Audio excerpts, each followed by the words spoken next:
झूठ बोलो, बार बार झूठ बोलो।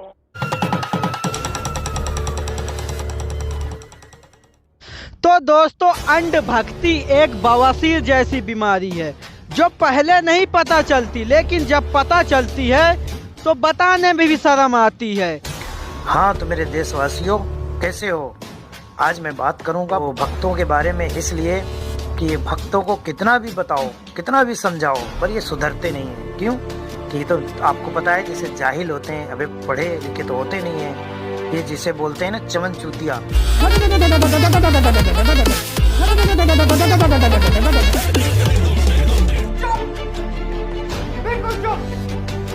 तो ये उस तरह के होते हैं। ये इनको कितना भी बताओ कुछ भी नहीं, बस वो वही बीजेपी बीजेपी बीजेपी रटते रहते, रट्टा मारते हैं कि बीजेपी का। और बीजेपी इनको ऐसी जगह पे खड़ा करेगी कि इनको एक वक्त आएगा कि इनको पानी नसीब ना होगा। देखते जाओ थोड़ा वक्त के बाद। और भी आज तुम्हें एक कहानी सुनाते हैं, एक बिच्छू की और एक कछुए की। तो बिच्छू जैसे कि डंक मारता है, तो बिच्छू जो है वो बीजेपी है और कछुआ वो जनता है। तो एक मर्तबा एक नदी पड़ रही थी, तो बिच्छू अगर जाएगी नदी से तो वो डूब जाएगी, मर जाएगी। तो उसने क्या कहा कछुए से कि हमें नदी पार करा दो। तो कछुए ने बिच्छी से कहा कि देखो, मैं नदी तो पार करवा दूंगा, मगर तुम मुझे डंक मत मारना। बोले नहीं नहीं, मैं नहीं मारूंगी। और तो बोले ठीक है, अच्छा चलो मेरी पीठ में बैठ जाओ। कछुए ने कहा। अब वो बिच्छू जो थी वही जो बीजेपी है जैसे, तो बोले ठीक है बैठ जाओ, तुम कितना भी साथ बीजेपी का दे लो, मगर यही बिच्छी वाला काम बीजेपी करती है। सुनो ध्यान से। तो जब वो नदी पार करने की बारी आई, तो जब वो नदी में घुसा कछुआ, और कछुआ चलता रहा, तो बीचों बीच में जब पहुंच गया तो एक बार बिच्छी ने टक से मार दिया उसको डंक। फिर आगे चला थोड़ी दूर, फिर मार दिया। तो फिर वो लास्ट में जब पार हुआ तो फिर एक मार दिया उतरते उतरते बिच्छू ने।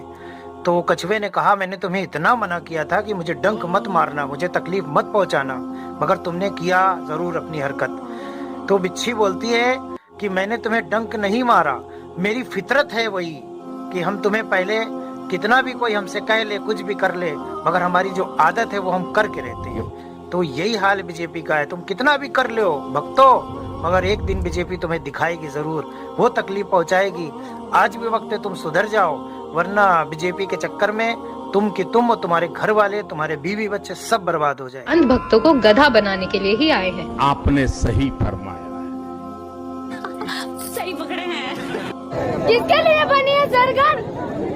जैसे कि हम भीख मांगने के लिए यहाँ आए हैं। चूतिया बनाया तुमको। ये भक्तों के लिए है, अगर समझ पाओ तो समझ जाओ, वरना बड़ी तकलीफ है तुम्हें आगे। अभी जैसे अब देख लो, देश में कितनी परेशानियां हैं, कारोबार नहीं है, धंधा नहीं है, कुछ नहीं है, उस पर ध्यान देना चाहिए ये बीजेपी को। और क्या लेके आ गए हैं कि लड़की की शादी 21 साल हो तब शादी करना चाहिए, ये कानून पास करा रहे हैं। और ये कानून पास भी हो गया है, बहरहाल अभी लागू नहीं हुआ है, तो इसकी क्या जरूरत थी? और रेप बढ़ेंगे देश में, और परेशानियां बढ़ेंगी, और ये सब रास्ते बंद ना होंगे बल्कि और तकलीफ के। तो ये ऐसी है बीजेपी कि बुरे काम में आगे है, और अच्छे जो है लोग परेशान है, गरीब हैं, दिक्कतें आ रही हैं। नौकरी 2 करोड़ साल में देंगे, दिया किसी को नहीं दिया। 15 लाख आएंगे अकाउंट में, आए नहीं आए। ये काला धन वापस आना चाहिए। 15-20 लाख रुपए। चुप, बिल्कुल चुप। चूतिया बनाया तुमको। देखिए ये जुमला है। चुप, बिल्कुल चुप। चूतिया बनाया तुमको। मोदी हटा। अच्छे दिन कब आएंगे? बीजेपी अध्यक्ष अमित शाह ने कार्यकर्ताओं से कहा कि अच्छे दिन आने में 25 साल लगेंगे। अच्छे दिन। सरकार ने झूठे वादे किए और सबको बस बेवकूफी बनाया। मोदी जी के अच्छे दिन आ गए। झूठ बोलो, बार बार झूठ बोलो। चड्ढा समझाओ इसे, समझाओ। और अब बोलोगे तो जुमलेबाजी है। तो आज भी वक्त है भक्तों, सुधर जाओ और पहचान लो। ये तो बेचारे किसान अड़े हुए थे तो उनकी खेती बच गई, वरना 150 रुपए 100 रुपए किलो गेहूं खाते तब तुम्हारे होश उड़ जाते, जीते जी मर जाते। भी वक्त है, बहुत सोचो समझो। बीजेपी वो काम करेगी कि तुम अंदाजा नहीं लगा सकते हो। ऐसा है, किसी के पीछे इतना मत पड़ जाओ कि आप अपनी वैल्यू ही खो दो। सही पकड़े हैं। एक चीज दिमाग में भर जाती है तो बोलते रहते हैं। तो शांति से जरा थोड़ी देर बैठिए। वाह मोदी जी, वाह वाह। अपने जीतने के लिए हर हथकंडे अपनाएगी और इससे सतर्क रहना है सबको